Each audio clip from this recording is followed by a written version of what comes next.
This is the Mettle podcast, and I am your host, Coach Thomann. I'm a former athlete, teacher, coach, and athletic director that switched careers after surviving cancer and a stroke in the fall of 2020. But I'm also a dad of a son and a daughter that were successful high school athletes that went on to college. Now I use that experience along with my ICF coaching certification when helping teams, coaches, and athletes from all over the country. Each week, I will pose a specific question that will help coaches of all types better understand mental toughness. In the Mettle podcast, coaches will learn to help their athletes overcome adversity without being the adversity they need to overcome. Today on the Mettle podcast, the word in question, the word we're going to focus on is mettle. Mettle. It is obviously part of the name of the podcast, part of the name of my coaching business, and it's a very important word to me. You'll hear me end each podcast talking about how to forge your mettle. Well, what I'm talking about is learning how to, or at least embracing the idea that you can develop a mindset of toughness. That's the point. That's what I try to do. But the word mettle, we don't use it all that much anymore. Sportscasters love to say it tested their mettle, they're showing their mettle, but we just see it as another version of the word toughness or resilience or persistence. And it is, but there's more to it. You have to listen to the definition. The definition is a person's ability to face adversity in a spirited and resilient manner. That definition is different than a lot of other definitions that personify toughness. The difference is it's got the word spirited in there, which means it comes from a place of kind of in your soul. And spirited means to do something enthusiastically, which means positively, which makes it huge for what I'm trying to do. There's a lot of people out there that are really, really tough that just survive and they just endure terrible situations. It's not a great long-term strategy because that stuff will get you in the end.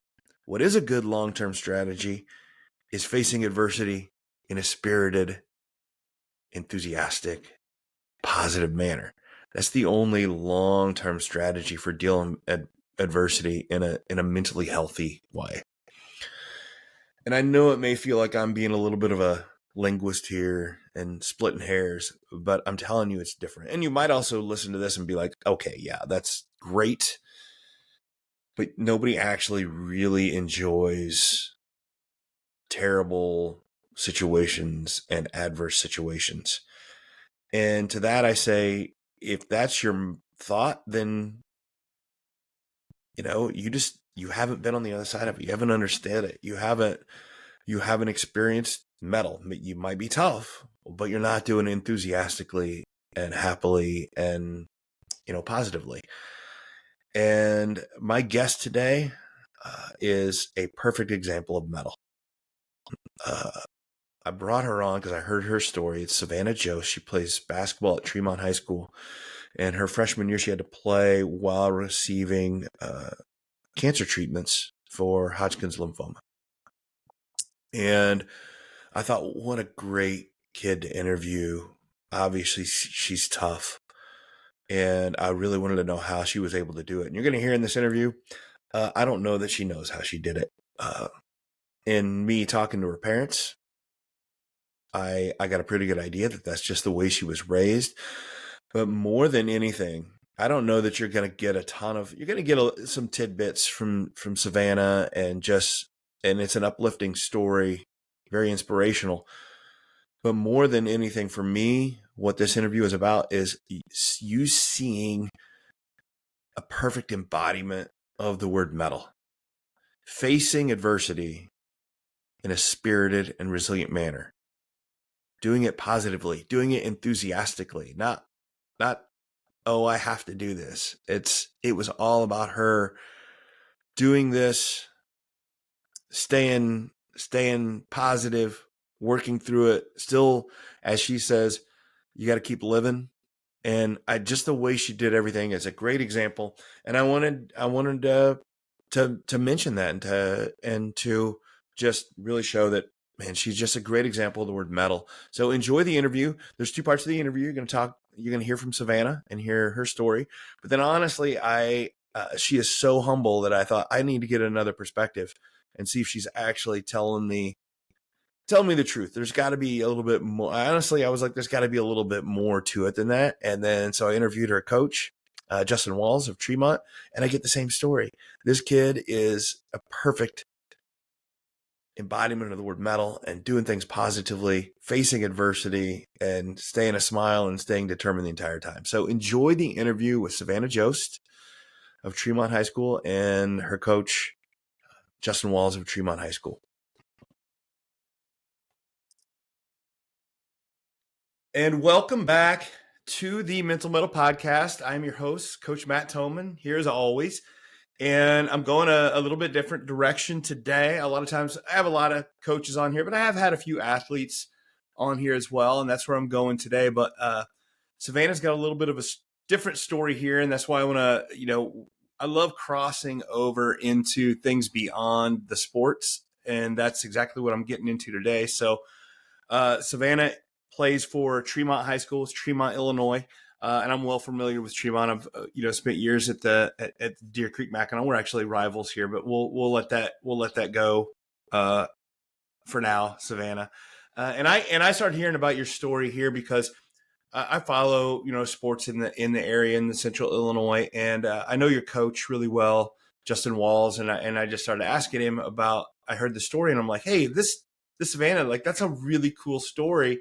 Do you think she'd be willing to come on the podcast? And of course, one thing led to another, and here we go.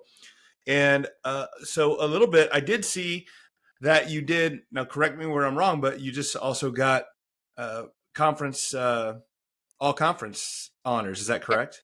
Yes, yeah. So we're gonna talk about some really cool stuff here that goes beyond basketball. But I'd like to throw it out there that hey, in addition to dealing with all the things you've dealt with, like you're also pretty good at basketball, right? So I think it's pretty cool to be able to tell that story. So, Savannah, let's just start. I want you to tell your story just a little bit. And if you could start just a little bit of timeline, a timeline from your freshman year on, if you could just tell me a little bit and then I'll jump in here and there, but I'd love to hear it from your side. All right. Okay. Alrighty. So my freshman year was my very first year at Tremont here.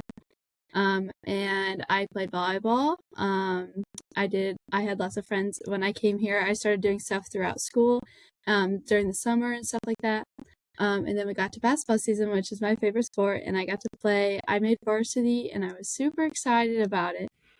And then January 10th, 2022, I was diagnosed with Hodgkin's lymphoma on my cousin's birthday.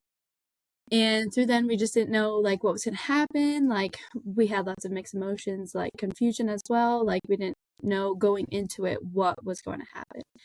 And I was just very frustrated that I was doing basketball. And I was super sad because I couldn't play as much until after a few more weeks. And then my aunt sewed up a little softball heart guard, and she sewed it up to where it covered my port, so I was able to play. So, and then I had 8 rounds of chemotherapy on Fridays till around March at the end. And then I waited a month to see if I needed to go down to Memphis to have radiation. And I got scanned, and they said, "Yep, we're just gonna send you down. There's these 2 little spots." So I was sent down to Memphis, and I had 17 proton beam radiation therapies. And we just enjoyed being down in Memphis. We ate lots of good food. We did lots of different things. We got to go on an adventure in Memphis. My appointments were like 15 minutes at most. And so then we just had all day to go and do whatever we really wanted. Those ended around May, so I got to come back for the very last day of school. I got back for that. And then we waited a while until sophomore year. During the summer, I got my port taken out. So they were like, you know what, we trusted enough that you don't have to have any more therapy. So they took my port out during summer. So I healed a little bit, and then I was back into my sports and just doing summer as well. And then I got to volleyball, and I made varsity volleyball as well. my sophomore year, and then we get to December and into basketball, and I was officially cleared and got to ring the bell on December 29th, 2022. So, yeah. And that was your freshman to sophomore year, all that was going on. So when it's interesting to you, like I've had some like health issues myself and done some things, and it's funny how important the dates are. Oh, Right? yeah. Right? Like you gave me the good and the bad dates, and it's like they just stick out in your mind, and how and I don't know if that's good or bad, but they seem to like the dates. Like when you tell your story, the dates. Yeah. Yeah. So so you first noticed. So you were playing your freshman year, and obviously you had to notice something was going on, right? Yeah, so I didn't have, like, any symptoms or anything. There was this, like, little bump. It was about the size of about a golf ball, I guess. It was, like, right on my, like, collarbone over here, and I had gone to my trainer because I was like, "Oh, maybe it's just a pulled muscle from playing basketball." So I went to my trainer, and he's like, "I'm gonna come talk to your mom and you as well." And so he was like, "I don't think it's a pulled muscle, but I do think you should go and get checked out by your, like, primary practitioner." So we got checked out by our practitioner, Katie, and she was like, "Well, we're just going to have some tests run and see, just whatever." And so I had a biopsy done and ultrasound done. And the first biopsy test that came back said I was clear. So we were all like, "Oh, we're good," or whatever. And then so that was on a Friday. And come the following Monday, they called my mom and was like, "Hey, we're going to, we're going to send you to an oncologist about this. And we think she has Hodgkin's lymphoma." And so that's yeah. Yeah, and that's like that first. I'm sure that phone call. It's always like, I mean, probably feeling fine, and you're just pointing something out.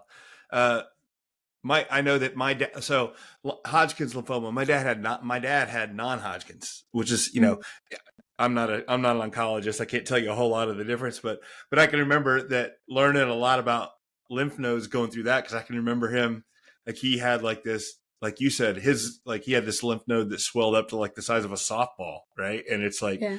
yeah, and you're just like, okay, something's not right, and that's kind of what led you to it. So whenever you had to start going through the chemo, did you have to stop playing altogether? I just had to stop for at least 2 weeks when I got my port put in, because I had to have it time to heal or whatever.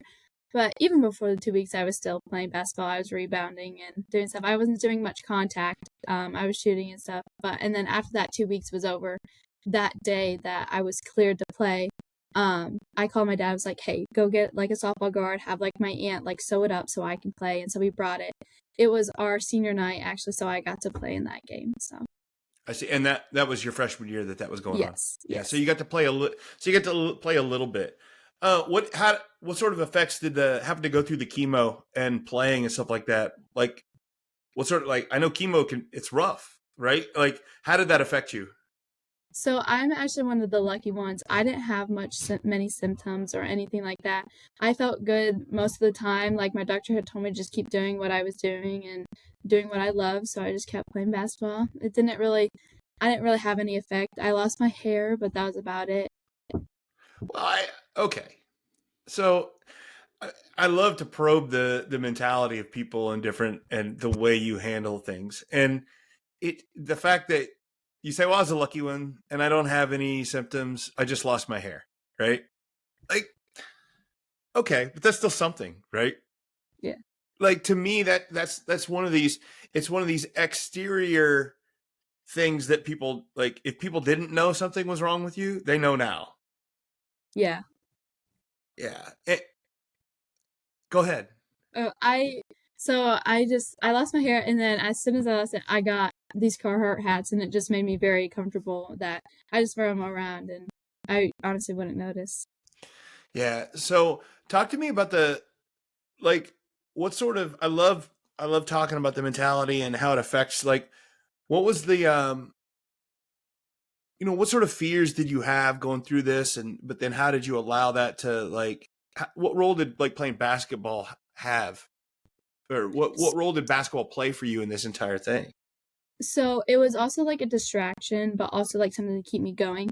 So, like, some of my fears was that I was gonna lose some of that, like, ability to play and stuff like that for, like, the next years or whatever.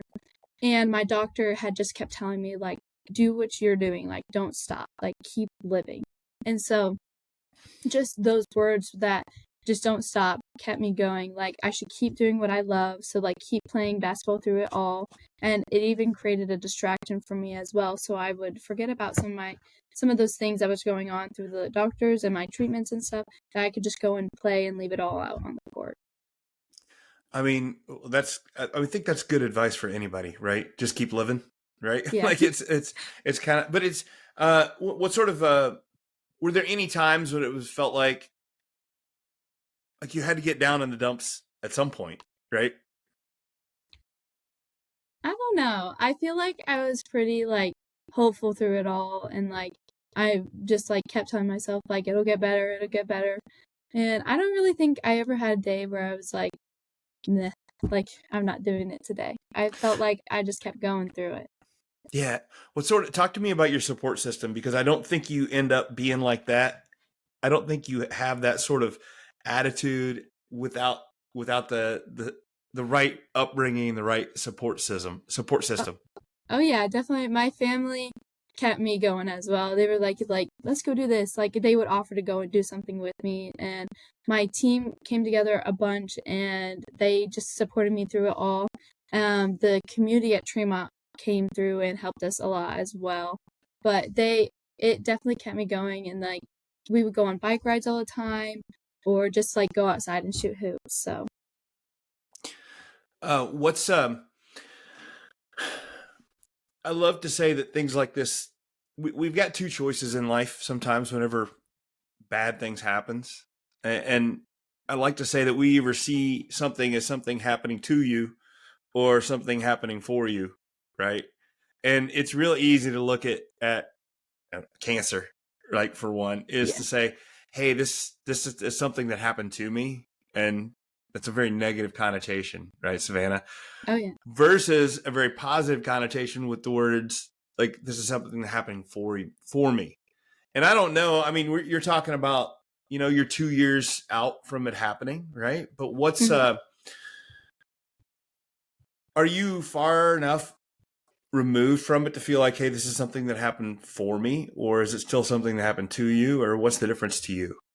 I do definitely think it was something that happened for me, because I got closer with my family, I got closer to God as well throughout my journey, but I also, like, know what I wanna do for when I grow up as well.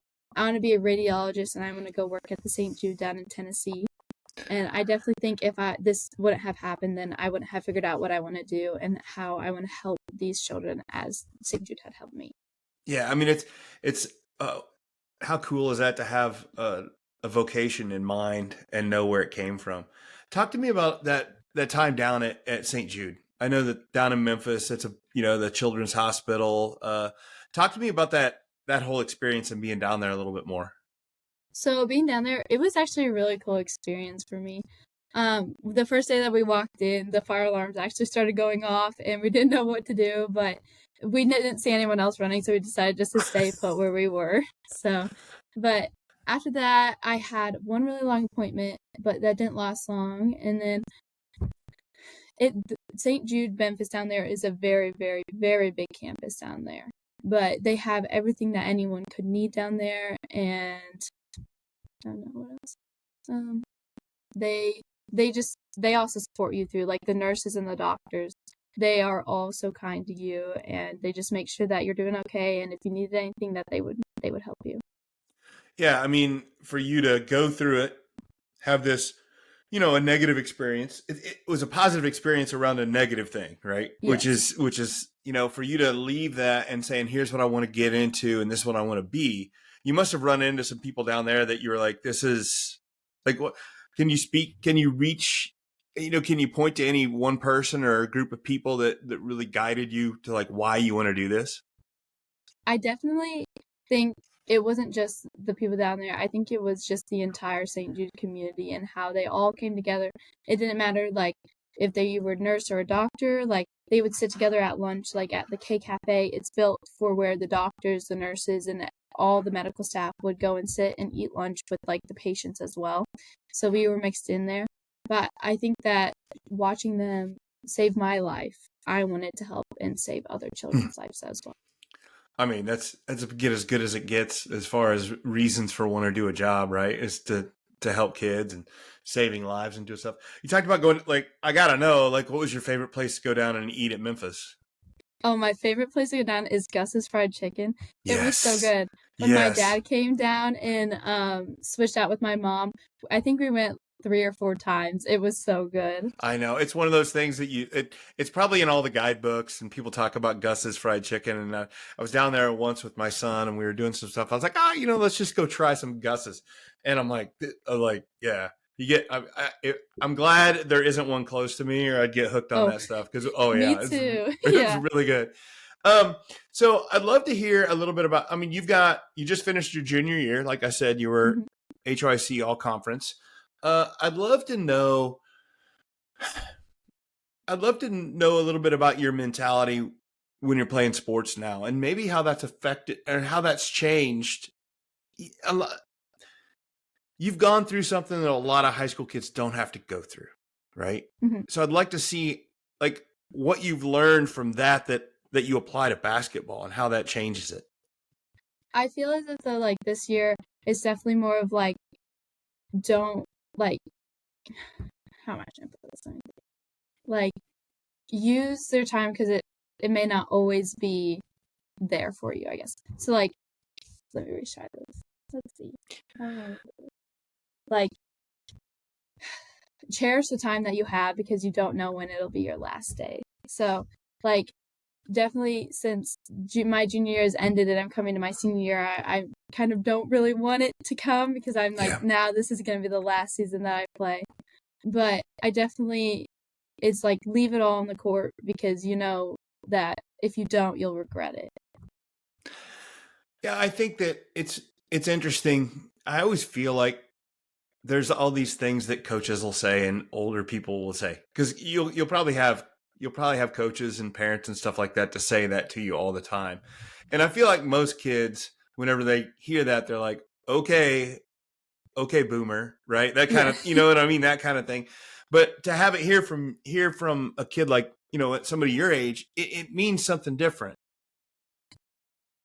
Oh yeah, definitely. Yeah. I think that's it's good to hear. It's good to know that. What is it? I love to say that, I love the reason we love athletics, that we love sports is because it's hard, right? Like if it was I really feel like we'd lose interest if it was easy, right? If we won every game and it, just was easy, I think we'd lose some interest in it. So I think we enjoy the adversity, but I guess what I'm trying to get at is a lot of people get really, really uptight about whether or not we're winning games or losing or things like that. And I'm curious if your mindset has changed at all after having gone through, some health issues.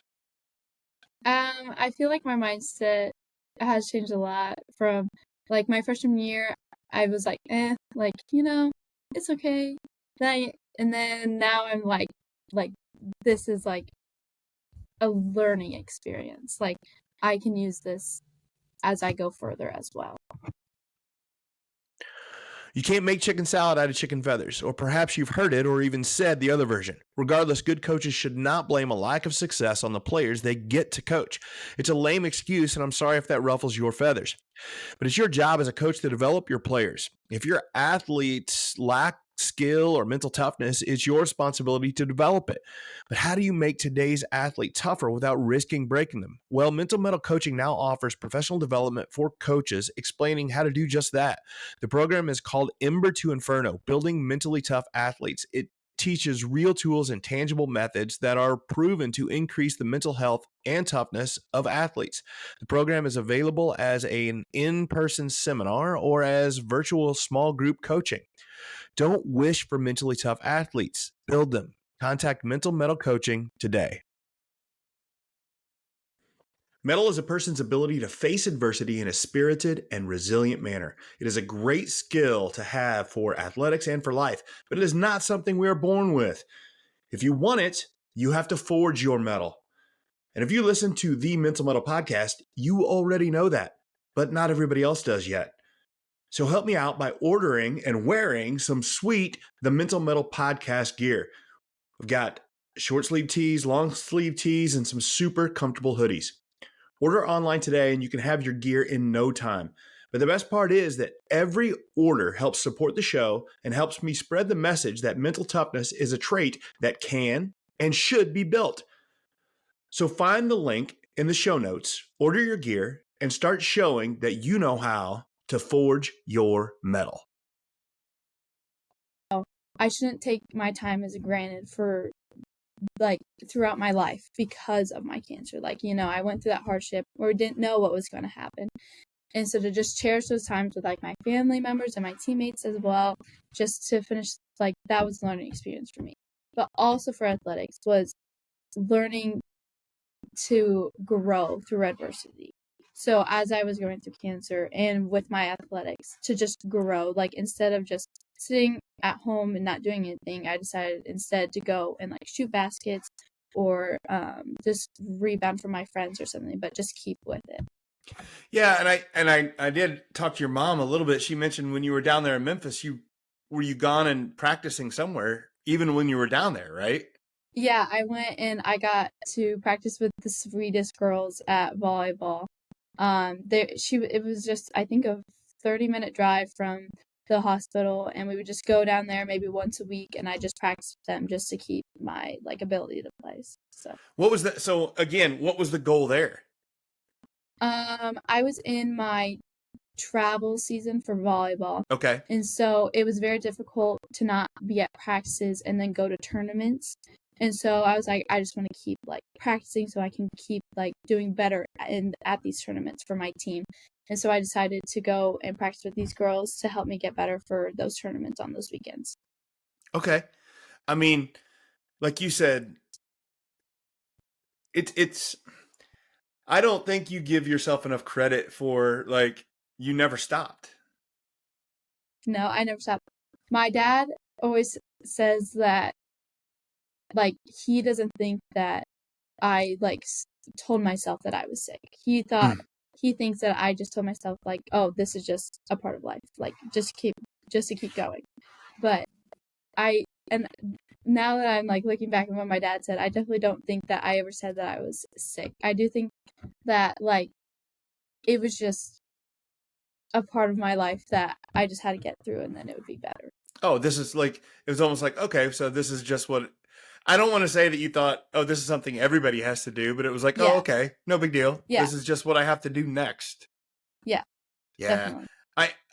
And again,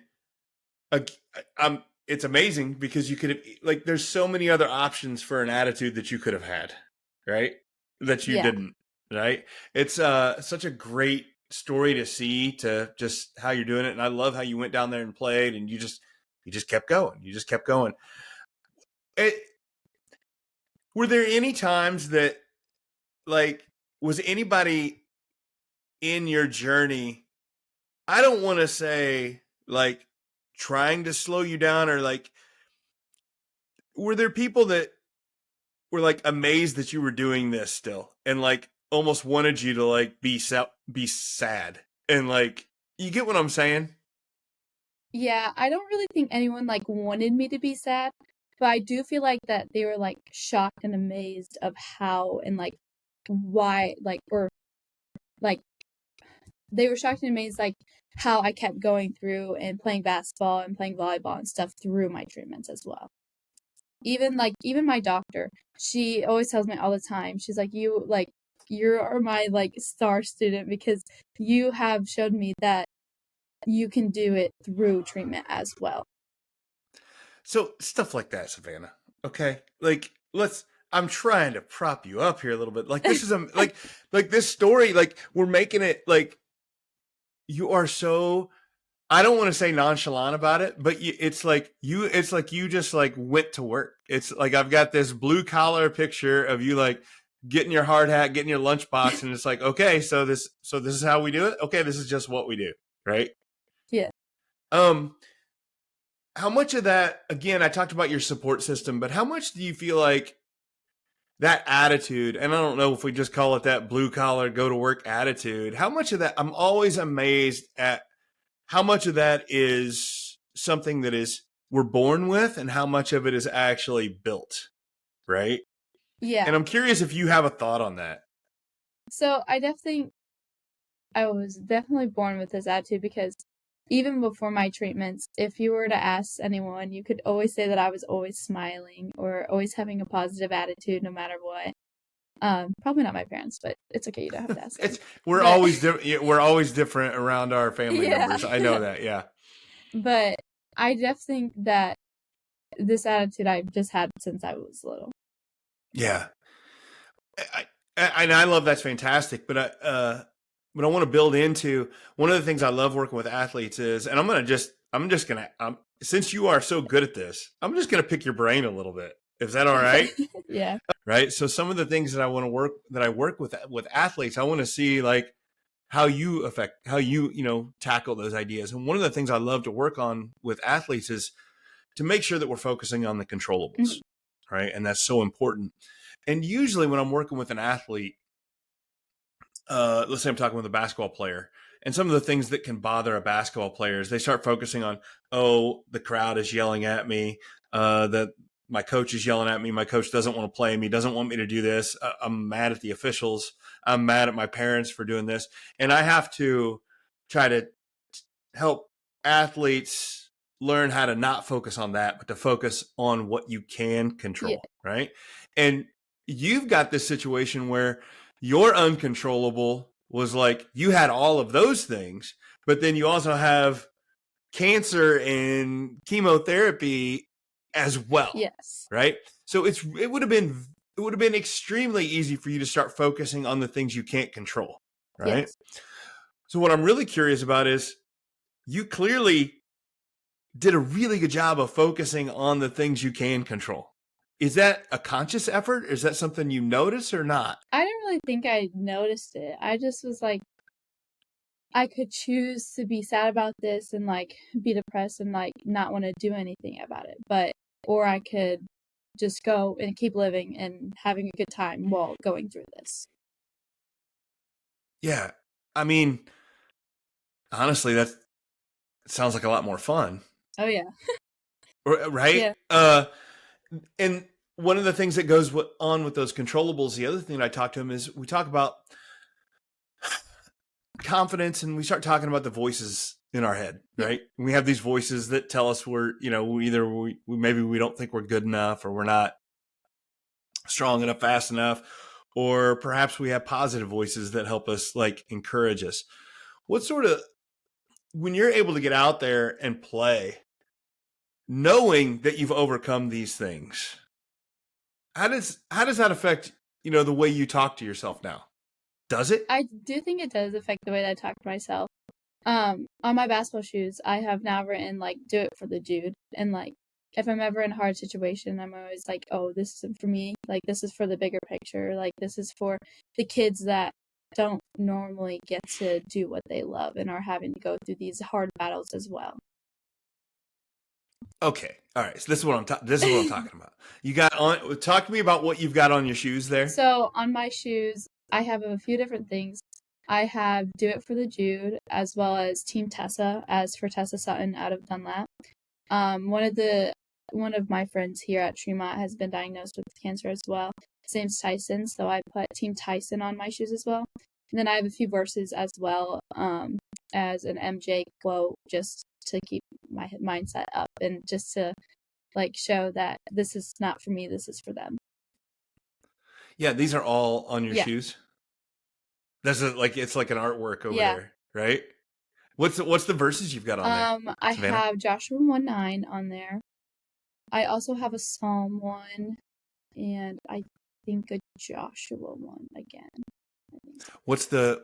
What are these verses or what's the point of So them? Joshua 1:9 is my verse that I went through cancer as like on the back of my shirt of "Be strong and courageous, do not be afraid, do not be discouraged, for the Lord your God will be with you wherever you go." Yeah. What a great, like when you're talking about having a positive voice, right? there's such strong psychology there to like, it's one thing for you to tell yourself, hey, don't get discouraged or whatever. But when you're riding it on your shoes and it is, you've got the Lord on your side telling you not to be Yeah. discouraged. It changes the dynamic. It changes why we're doing what we're doing. I love the idea of your shoes just having all this stuff on there as being there's a little bit of stuff on there that's for Mhm. you, right? Like, hey, do this, don't be discouraged and do this. But then there's stuff on there that has nothing to do with you, that like you're doing it for others. And what I think there's a powerful lesson in there on like keep doing what you're doing, because when you're doing it for Yeah. others, right? Oh, yeah. So what's next? You told me a little bit about what you want to do for the future, but you've got a year left. What's next for Savannah? What's next is just finishing out the semester. I've taken a few harder classes this year, so just getting through those. And then just enjoying my summer as well, and just going into my sports and just doing better. Yeah, and you've got volleyball and basketball coming up, your senior seasons. Any like is this going to be the last year for sports? You looking beyond, or what are you thinking? I haven't quite decided what I want to do. If I definitely get a scholarship, I'll probably take the scholarship to go and play somewhere, but it's definitely just up there. So Yeah, I love that. I mean, you love it, but and correct me if I'm wrong, but it feels like your passion moving forward is what you want to be with you, what you want to do in your yes, life. I definitely like, even if I do play basketball in college, it'll definitely be a like school will come first, because I'm more dedicated to what I'm gonna do in the future. Yeah, which is, I mean, phenomenal, Yes. fantastic, because it's a dream you have, and it's relatable, and it's Yes. understandable, and it's something you can definitely reach. Yes. Yeah, it's great. Give me some. We got just a couple minutes here left, but give me what sort of advice. I know you've been giving me tidbits the whole time, but like if we're asking for nice, clear advice for any athlete, what have you got for me? I would definitely say that cherish the moments that you have in your sports, because you don't know when it'll be your last day or when it'll come to an end. But also to keep doing what you love. If you love it, then just keep doing it. Yeah. It's a great advice. Again, not just for athletes, but I think for everybody. Yeah. Savannah, I can't thank you enough for coming on. I appreciate it. You're an inspiration. I love the interview. You are unbelievably humble in this, in that it's like you are an inspiration to others, and I don't think you understand the power that you have. And I love how you're taking your your struggles and turn them into something positive and what you want to do with your life. And I just can't, I think that's phenomenal. Some great advice here for everyone, for athletes, whatever. And yeah, Savannah Jost, everybody, thank you for joining me on the Mental Mettle podcast. I appreciate Thank it. you so much for having me. No amount of athletic talent or physical ability can overcome a poor mindset. Anxiety, fear, and negativity will always diminish an athlete's abilities and limit their success. If you're not intentionally developing your child's mental toughness, then they are not reaching their full potential. Mental Mettle Coaching provides the individual drills needed to build the positive mindset necessary for success on the court and in life. Contact today to schedule a free coaching session and start building mental toughness in your athlete. You can't make chicken salad out of chicken feathers, or perhaps you've heard it or even said the other version. Regardless, good coaches should not blame a lack of success on the players they get to coach. It's a lame excuse, and I'm sorry if that ruffles your feathers. But it's your job as a coach to develop your players. If your athletes lack skill or mental toughness, it's your responsibility to develop it. But how do you make today's athlete tougher without risking breaking them? Well, Mental Mettle Coaching now offers professional development for coaches, explaining how to do just that. The program is called Ember to Inferno, Building Mentally Tough Athletes. It teaches real tools and tangible methods that are proven to increase the mental health and toughness of athletes. The program is available as an in-person seminar or as virtual small group coaching. Don't wish for mentally tough athletes. Build them. Contact Mental Mettle Coaching today.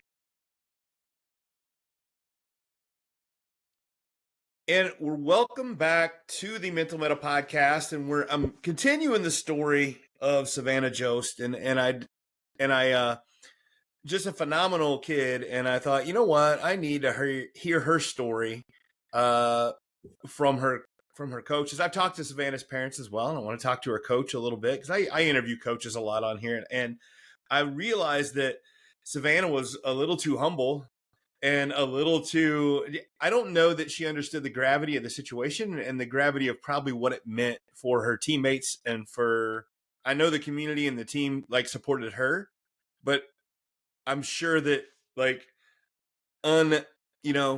unexpected, she gave a lot back. And I think I'd like to, so I'm here with her coach,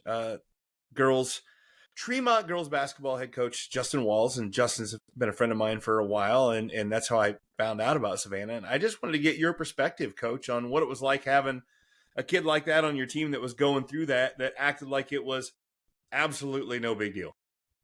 Yeah, anybody that knows Savannah wouldn't be surprised. That's just, who she is. I mean, hearing the story of, how her parents found out right before we played Midwest Central, but they weren't going to tell her until after she got done playing because, they didn't know if that was going to be her last game or not. I mean, the unbelievable story through all of it is, it was her freshman year and she was, becoming, the start of the year wasn't really getting much playing time. And as the year got on, all of a sudden she was getting minutes in at the varsity level.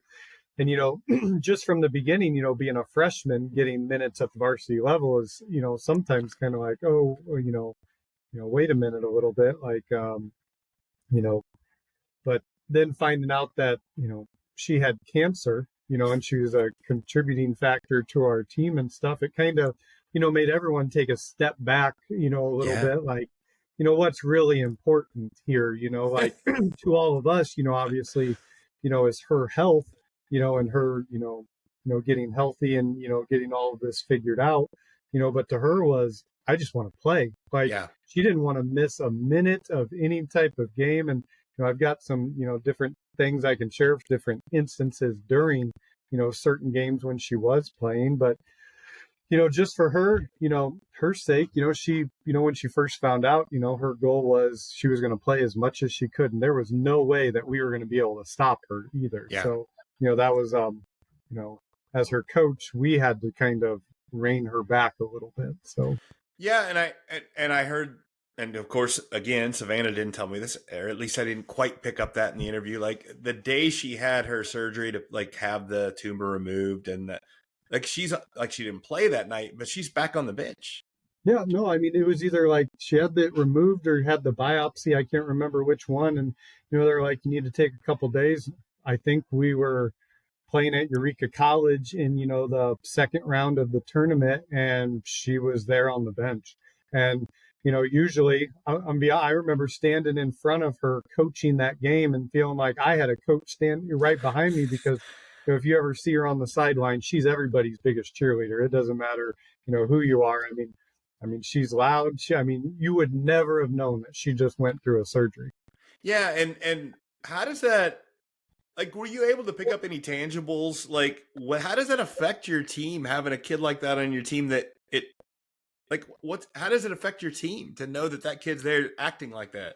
Well, I mean, it's one of those things where like you think you're having a bad day or you had a bad game or you have a headache or, anything like that. I mean, look, you've got somebody right here who, is going through treatments and getting ports put in and, having surgeries and, she's got a smile on her face, just, doing what she loves, so it really not just for, us, but for the, rest of the team just puts into perspective, like, we wanted to play for Savannah. We were going to be playing with Savannah because there was no way we were going to keep her off the court.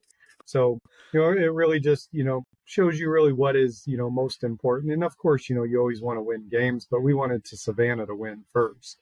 So, what's so interesting about Savannah is like she didn't seem like those are two different things, right? Like it was just like she kept telling me that she was like, I just wanted to keep living and I didn't want anything to be a different, and that meant from her playing basketball to her facing the day like with a smile. Yeah, I mean, you would never. I mean, she would come, from having a, a treatment, and she'd come to practice, and you wouldn't know. You wouldn't know that she just, sat there through a treatment and probably doesn't feel well, but she was not going to show it. But Well, and she said that she told me that she was like, I never really had any side effects, and I never felt bad, and I don't know if I buy it. yeah, yeah, it's one of those things that, I mean, how could you not, But Yeah, like, that's just it, right? but it just kind of, tells you, the power of, positivity is, it's everything, I mean, she knew she was going to beat it from the get-go, and she did. And that's why her story is so great. I mean, she does a lot of things which maybe she had talked about, as far as promoting her story. And I mean, it's an inspiration to us all. Yeah. So it feels like she's one of these kids that I'm amazed, or I'm just fascinated with the idea of mental toughness and trying to figure out where it comes from. And this kid has mental toughness like in spades, right? Like doesn't things don't affect her, she keeps going. But I always try to figure out where's that come from, right? And I don't know where I'm trying to figure out where it comes from in her case, other than maybe her upbringing, maybe a little bit of genetics. I'm not sure. Sure. I mean, it starts with her parents. I mean, she's the oldest, she has two younger sisters, and, you can see how she plays, how she fights. Her younger two siblings are going to, emulate the same thing. Yeah. What a great, uh, how do you want to use, like, how do you continue? I mean, as a kid, as a coach, you don't want to like capitalize on the story, but you also don't want to, like, we've got a great kid here and we want, like, how can you use like her attitude, her positivity, like for your own benefit as a coach? Yeah, well, just having her on the court, she's, like I said, she's another coach, like I don't have to because she's there. I mean, we just had our awards banquet last night. The team votes her as, our hardest worker. Last night at our awards banquet, she's a junior this year. She just, she beat cancer. And last night she actually, when we were putting stats together and announcing records, she actually had scored the most points of any basketball player in Tremont Lady Turks history throughout a season. So like, I mean, she just beat cancer a year ago, and now she's our leading scorer of a season in the entire program, since stats had been kept. Yeah. And I mean, she's number one. She's at the top of the list. I mean, she just beat cancer, and she's going to most likely, if she stays healthy, I don't mean, cancer wise, but just healthy, can Sure. play all the games next year. She's going to be 1,000-point scorer, and she beat cancer. Yeah. I think that's the coolest part about the story is it's like, I give major props to anybody who has to deal with cancer, especially a kid, right? That has to do all that and survive and try to, put a brave face on and do all this. But she's also really good at basketball, and I think she had a lot of excuses to not continue to be good at it and not have the confidence it takes to score that many points and to do that. Well, yeah, I mean, now she's looking forward now is, could I play after? Like she's got her vision, as far as, what she wants to do. And, I mean, if you asked her what she wants to do as a career, it has to do with what she's gone through. So, I mean, like, she's just an inspiration to us all. I mean, some stories about her, like during, like when she was going through, like, so she had the port put in, and she had actually wore this like pad almost. It was almost like I think like a catcher's pad or something, that would cover it up. Yeah, she mentioned it was something kind of like the kids wear at the softball for like a heart guard. Only they stitched it up. Yeah. Yeah, so nobody would elbow her and stuff. Like in practice, like we would stop a play a little quicker because Savannah was in there and she wasn't going to not be in there. And, the funniest story I remember is, she was, put in towards the end of the game. The game, was, either we were winning or we were losing. Like it wasn't going to change anything, but a person from the other team stole the ball and was going the other way for a fast break layup that was meaningless as far as, like what the outcome of the game was going to be. And Savannah takes off sprinting like she's going to run her down and stop. And this was like days or, just after she had the port done. And I remember yelling, Savannah, no, like, wow, like, everybody can hear it. I remember her slowing down, stopping, and just giving me that look like, what, like you can't take the fight out of her. Yeah, so, like how dare you not like, I yeah, you're taking that away from her, and that's exactly what she didn't want. Yeah. And that's what it was, is like, I would say it was almost like we were more, trying to protect her, look out for her, but she didn't want to be treated any different. Yeah. I mean, what a great, again, we'll just keep saying it. What a great example for the rest of your team, just to see that, to have that. Yeah. I love the stories. Any others? Yeah. Well, I mean, it's one thing that the team did too, is the team wanted to rally behind her. I mean, we changed our, Tremont shirt instead of maroon, we changed it to purple. And, the team wanted to wear that, every single day. It was during the, COVID time, so, IHSA and, the COVID rules is we still had to wear masks.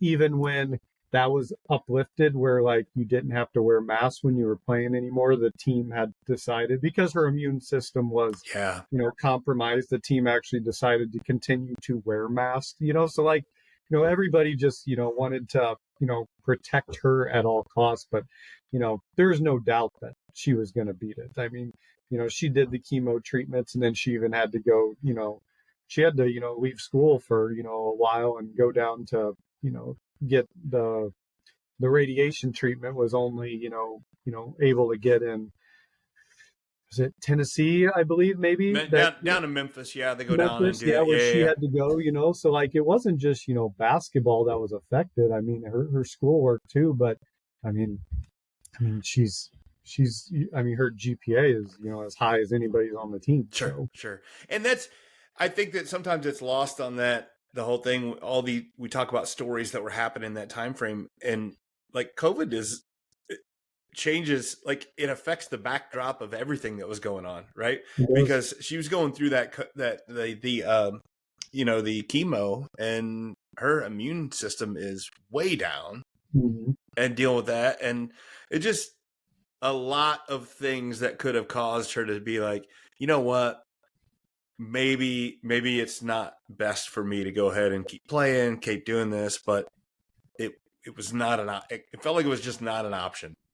Well, no, I mean, I remember talking with her parents, and we kind of had discussed, what was her minute allotment going to be for a game.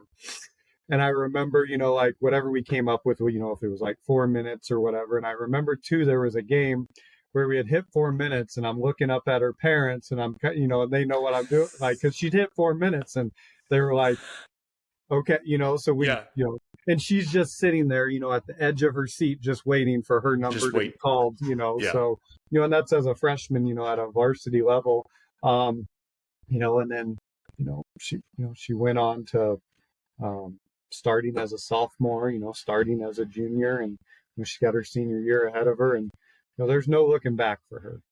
And that's what I think is so awesome about stories like this, is that we can look at it from one perspective, and we can say it's amazing that she's able to do what she's done after having beat cancer. And that's one way we can look at it. But I also think that we can look at it from the other perspective, is that things probably don't bother her as much now that she has beaten cancer, right?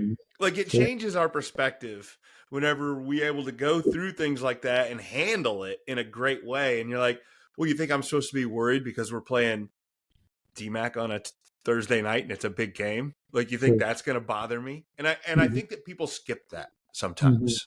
Yeah. It's definitely the never back down attitude. She had it from the get go, and it's probably even stronger now. Yeah. No, it's a great great conversation. I'm very glad to hear your perspective. I could pick up from talking to her how awesome she was, but she's also very humble. And I was like, Mhm. man, I want to get somebody else's perspective on here. It's a great kid.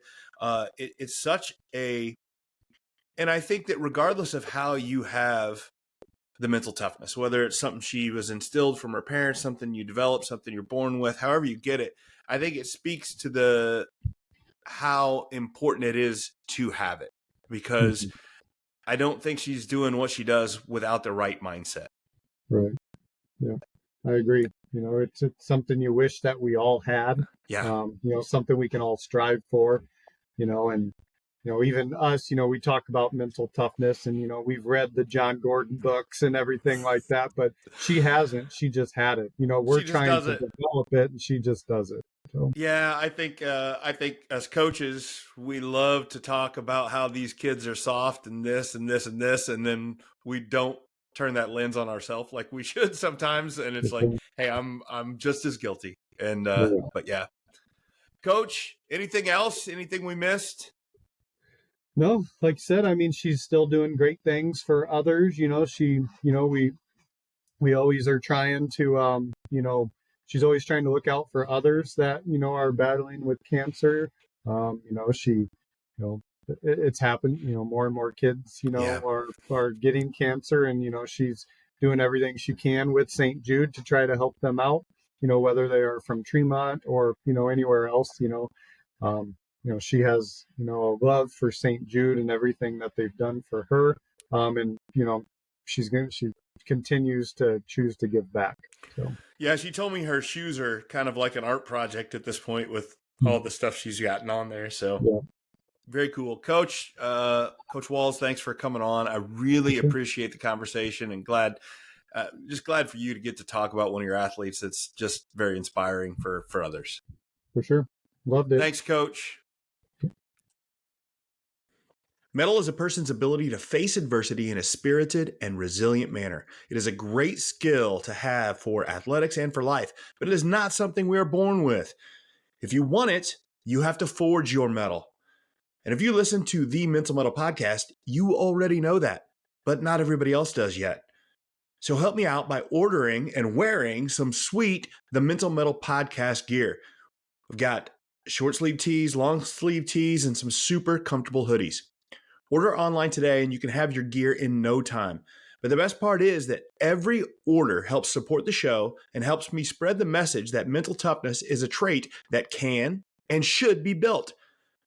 So find the link in the show notes, order your gear, and start showing that you know how to forge your mettle. So I hope you enjoyed that story of Savannah Jost, and hopefully you saw what I was talking about. Hopefully you saw the benefits of living with mettle and how, yes, she had some really tough adversity, battling cancer, and survived it, got through it, had a lot of support, had a lot of good doctors down there in St. Jude. But hopefully what I really want you to see is the benefits of not just surviving it, but thriving in it, and not just enduring it, but enjoying it. And she just keeps talking about how she was, just had to keep living. And I think that it's just a phenomenal example of that word that I love, mettle, and how important it is to face adversity with that enthusiasm, with that spirit. It makes a whole difference in just how you feel and your emotions, and it just makes a huge difference. And I think that it's also a good time. We all face adversity. Not everybody has to battle cancer, or not everybody, or have all these things. And adversity is a sliding scale, but we all face some, right? So what I'd like you to do is at least look at the adversity you're facing right now and say, how am I facing it? Am I actually just enduring it, just trying to get through it, just hoping to survive? Or are you actually facing it with like a challenge an opportunity to get better.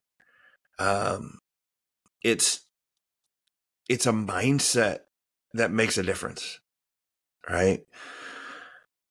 I know a lot of people that are really tough, that can endure so much, but the difference is the people that face it with a positive notion and how that makes such a difference in their lives. And honestly, I don't think that's the only one that's sustainable.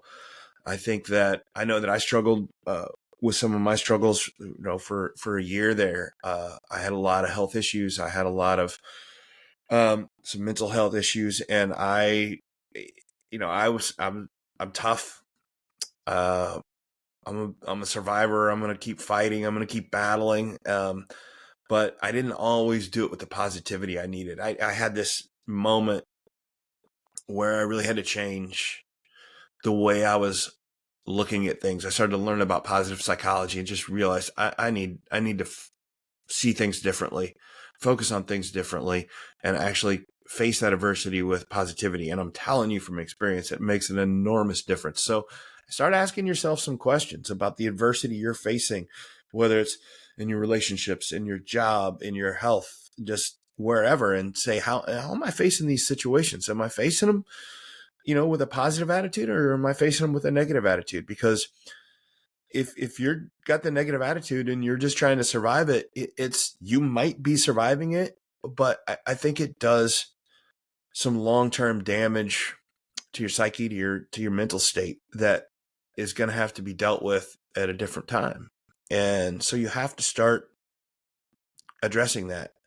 And the same thing goes for, I've got coaches, I've got parents listening to this. You're talking about your kid. It's like, we try to teach them toughness because we know the benefit, but it's up to you as the adult to be analyzing the way they're being tough. How are they handling that situation? Because, if a kid is dealing with adversity in a very negative way, and they're, a teenager, that's how they're going to try to handle all their adversity when they grow up.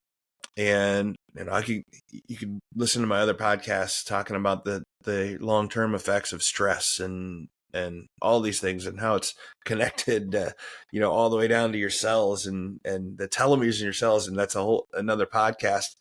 But it's all about, you have to find a way to handle this adversity in a positive manner, or you think you're surviving the adversity you're facing, but it's, the stress from that adversity and the way you're handling it can get you in the end. So take some time to analyze how you're handling adversity, and then also start thinking about how you can change your mindset. That's exactly what I do. That's what I work on. Is the adversity is a given. Everybody has the adversity. What I help them do is figuring out how to go from this negative mindset towards your adversity to a positive mindset to your adversity. And that is not easy. And it's not, as me and you listen to me on a podcast is probably not going to do it.